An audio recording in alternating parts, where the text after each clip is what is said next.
Buenas tardes, buenas noches mga amigos, mga amigas, sa aking mga kompanyeros at kompanyeras. Magandang araw po sa inyong lahat. Ako po ang inyong lingkod, Attorney Rene Buena. Ngayon po ay suriin naman natin yung ugnayan ng pagtangkap ng ebidensya sa hukuman. Yung admissibility of evidence, no, kapag prinisenta natin sa korte yan.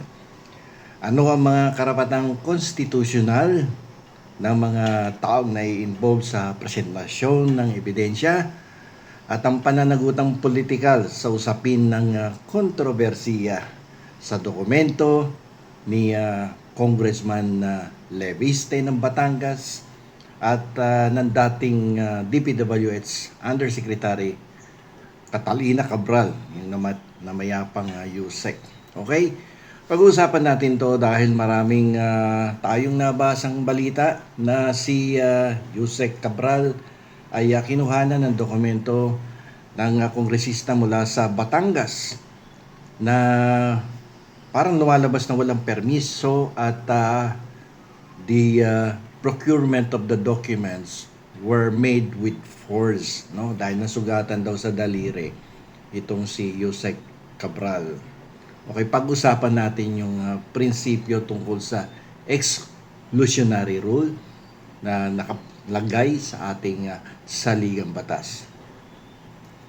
Sa sistema po ng batas sa Pilipinas, ang Bill of Rights, Article 3, Section 2 at 3 yan, ang nagsisilbing pangunahing proteksyon ng bawat individual.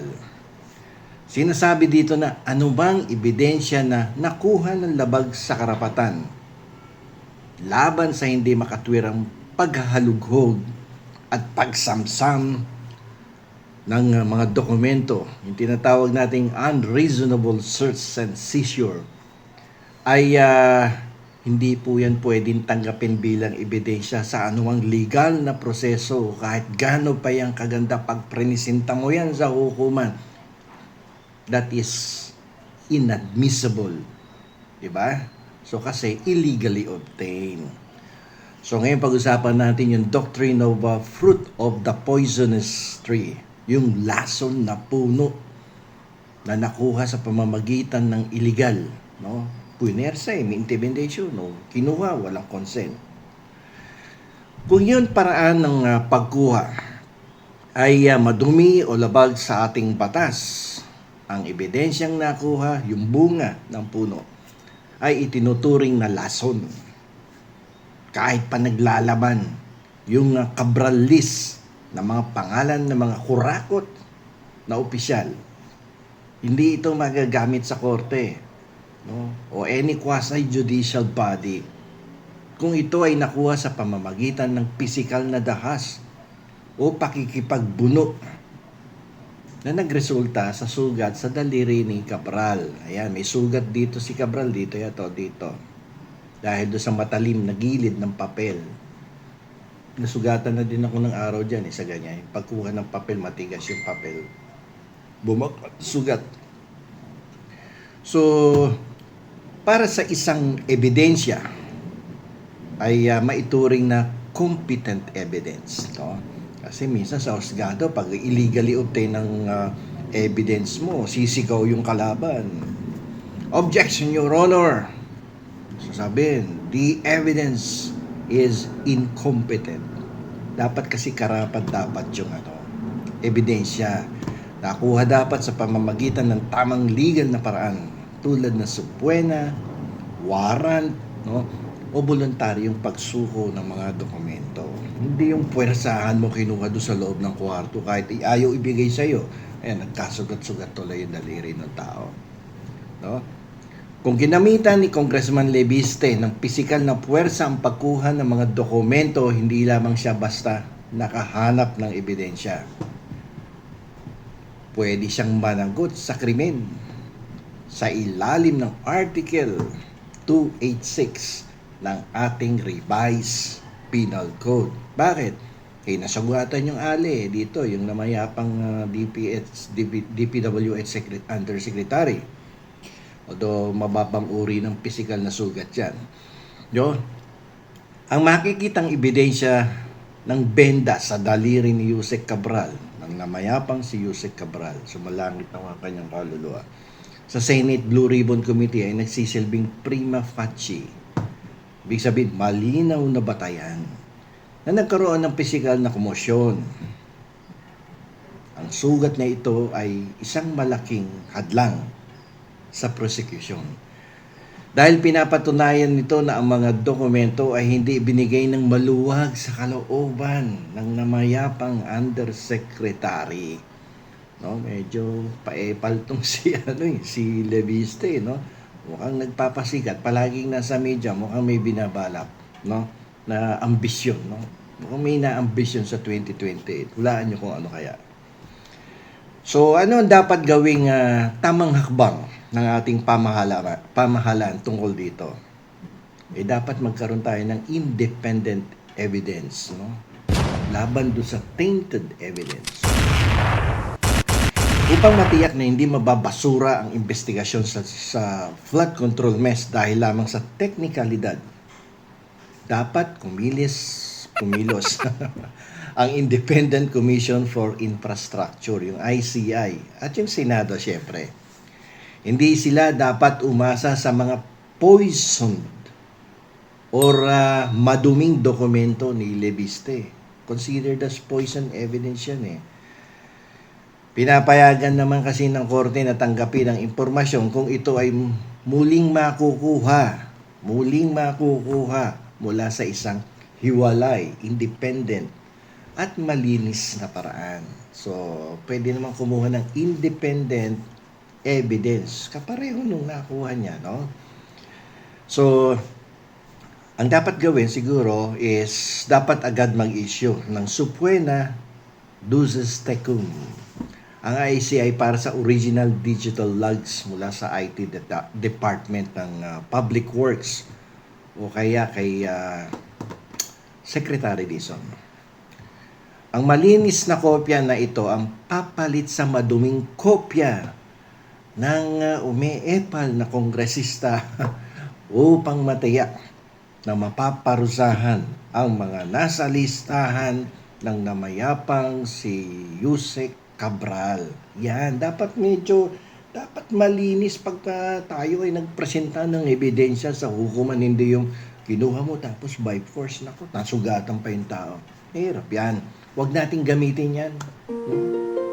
Nagkakaroon lang ng political grandstanding dyan sa sistemang ganyan. So dito, dapat kasi nating suriin ang integridad ng nag-aakusa. Sa batas, ang motibo sa likod ng isang investigasyon ay maaaring gamitin upang kutyain, sirain, no, ang kredibilidad nito.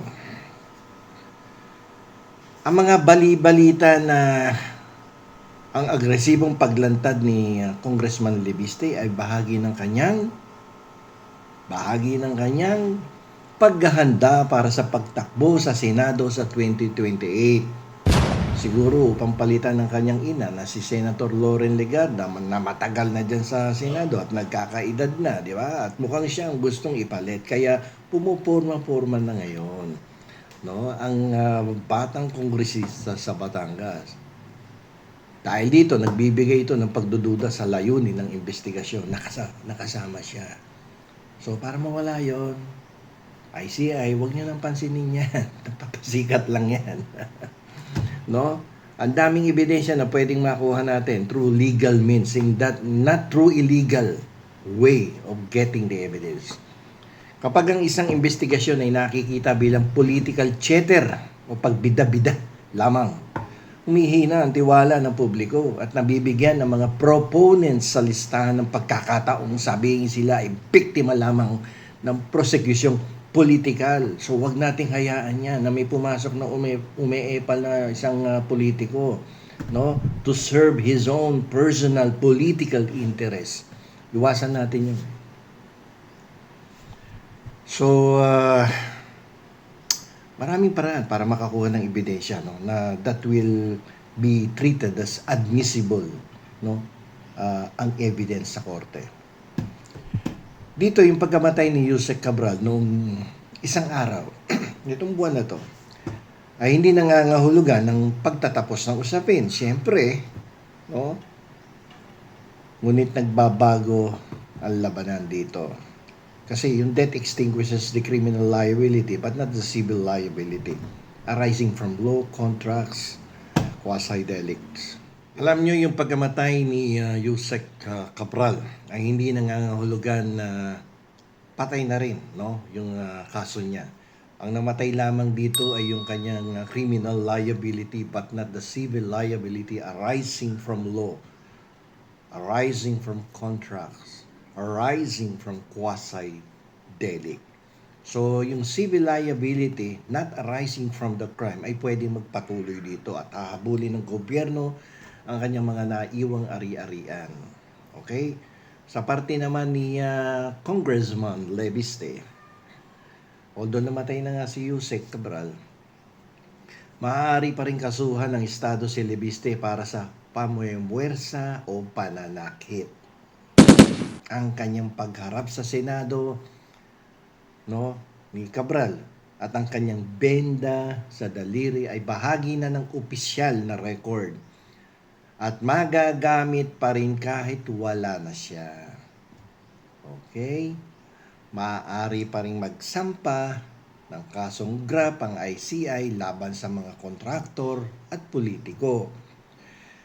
Ngunit kailangan nilang linisin ang kanilang ebidensya sa pamamagitan ng opisyal na audit sa halip na gamitin ang mga dokumentong nakuha mula sa komosyon sa opisina ni Cabral, yung kinuha ni Congressman Leviste.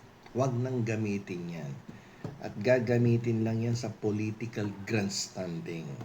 Isang kongresistang nag-aambisyon maging senador. Diba? So, in conclusion, ang katarungang nakuha sa pamamagitan ng